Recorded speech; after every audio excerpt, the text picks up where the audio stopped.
வேளச்சேரிலேருந்து Bangalore vlog வந்து போகிறோம். ரொம்ப நாளாக வந்து நீஸ் பிரியாணி வந்து பெங்களூரில் வந்து ட்ரை பண்ணலான்னு ஒரு நீண்ட நாள் இது. அது வந்து இன்றைக்கி வந்து ஃபில்ஃபில் பண்ணலான்றது போகிறோம். அது மட்டும் இல்லாமல் பெங்களூரில் இருக்க ஒரு சில நிறைய இடங்களை வந்து எக்ஸ்ப்ளோர் பண்ணலான்றதும் வந்து இருக்கும். அண்ட் ரெகுலராக நம்ம சேனலில் வந்து வீடியோ வரும். கண்டிப்பாக வந்து சப்போர்ட் பண்ணுங்கள். கொஞ்ச நாளுக்கு முன்னாடி ஃபஸ்ட்டு வீடியோ வந்து ரெகுலராக வந்து போட்டுட்டு இருந்தோம். உங்கள் சப்போர்ட்டும் வந்து இருந்தது. பட் இப்போ தான் வந்து அது விளாகாக வந்து கன்வெர்ட் பண்ணி கொடுக்குறோம். முடிஞ்ச அளவுக்கு உங்களுடைய சப்போர்ட் வந்து கொடுங்க. அண்டு இப்போ இந்த விளாக் வந்து இங்கே நம்ம வேளச்சேரியிலேருந்து ஸ்டார்ட் ஆகுது. நம்ம வந்து லோக்கல் ட்ரெயின் வந்து பிடிச்சி போயிட்டுருக்கோம். அண்ட் அரௌண்டு இது 5:30 ட்ரெயினு. நமக்கு அங்கே பெங்களூர் ட்ரெயின் வந்து 7:30 மணி ட்ரெயின் வந்து இருக்காங்க. மீதி விளாகை வந்து நம்ம அந்த ட்ரெயினில் போயிட்டு கண்டினியூ பண்ணிக்கலாம். இந்த லோக்கல் ட்ரெயின் வந்து இங்கே இருக்க இந்த வேளச்சேரி மக்களுக்கு வந்து ரொம்ப வந்து ஒரு பெனிஃபிட்டாக இருக்குது. இப்போ என்ன தான் வந்து பஸ் ஃபெசிலிட்டி அந்தளவுக்கு வந்துட்டாலும் பட் இந்த ட்ரெயினில் வந்து இப்போயுமே கூட இங்கேருந்து பீச் ஸ்டேஷன் வரைக்குமே 10 ரூபாவில் வந்து ட்ராவல் பண்ணிருக்காங்க. இது வந்து இந்த வேளச்சேரி மக்களுக்கும் சரி, இங்கே சரௌண்டிங் இருக்க எல்லா மக்களுக்கும் வந்து இந்த டிக்கெட் வந்து கொஞ்சம் பெனிஃபிட்டாக இருக்குது.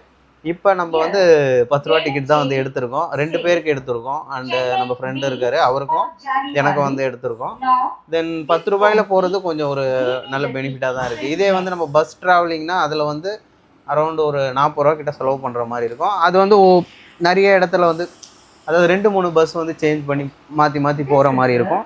இது வந்து ஒரு direct train. And middle class மக்களுக்கும் வந்து இது கொஞ்சம் ஒரு பெனிஃபிட்டாக பண்ணியிருக்காங்க. இது எந்த டைம் வந்து அதிகப்படுத்துவாங்கன்னு தெரியல. அண்டு இருக்கிற வரைக்கும் நம்ம வந்து இந்த ட்ரெயினுடைய ப்ரைஸ் வந்து கொஞ்சம் பெட்டராகவே வந்து இருக்குது. அண்டு நெக்ஸ்ட்டு வந்து நம்ம பெங்களூர் ட்ரெயினில் போய் கண்டினியூ பண்ணலாம் மீதி விளாக. அண்ட்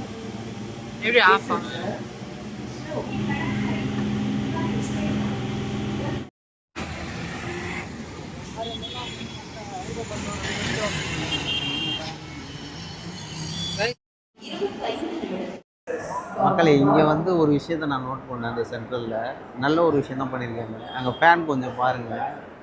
உண்மையாகவே சொல்ல போனால் இது நல்ல காற்று வருது. 2 ஃபேன் தான் வச்சுருக்காங்க. எனக்கு தெரிஞ்சு பெட்டராகவே இருக்குது. சும்மா காற்று சும்மா அழுகுது. ஆனால் இது வெயில் டைமில் எந்த மாதிரி இருக்குன்னு தெரில. பட் ஃபேன் வந்து உண்மையாகவே நல்லா பண்ணியிருக்காங்க. ஃபஸ்ட்டு அந்த நார்மல் ஃபேன் அங்கே வச்சுருக்காங்க. இருந்தாலும் இந்த ஃபேன் வந்து கொஞ்சம் பெட்டராகவே இருக்குது. இதை யாரெல்லாம் நோட் பண்ணிங்கன்றதை கொஞ்சம் கமெண்ட்டில் வந்து லீவ் பண்ணுங்கள். அண்டு அதுக்கப்புறம் என்ன விஷயம்னா, இங்கே நான் நோட் பண்ணேன் என்னென்னா, இங்கே அட்வர்டைஸ்மெண்ட் போட்டு தாக்கிட்டு இருக்காங்க. இப்போ ட்ரெயின் வந்து ஒருத்தவங்க பார்க்க வராங்கன்னா டக்குன்னு வராங்க. வந்துட்டு ட்ரெயின் எந்த பிளாட்ஃபார்மில் நிற்கிதுன்னு பார்த்தா அட்வர்டைஸ்மெண்ட்டே ஒரு 1/2 ஹவருக்கு போட்டு தள்ளுறேன் பாருங்கள். இதில் குறைஞ்சது கரெக்டாக ஒரு 5 செகண்டுக்கு அட்வர்டைஸ்மெண்ட் ஓடுது. ஒரு 2 செகண்டுக்கு தான் இதை ஷோவே பண்ணுறாங்க. நீங்கள் கரெக்டாக நோட் பண்ணி பாருங்கள்.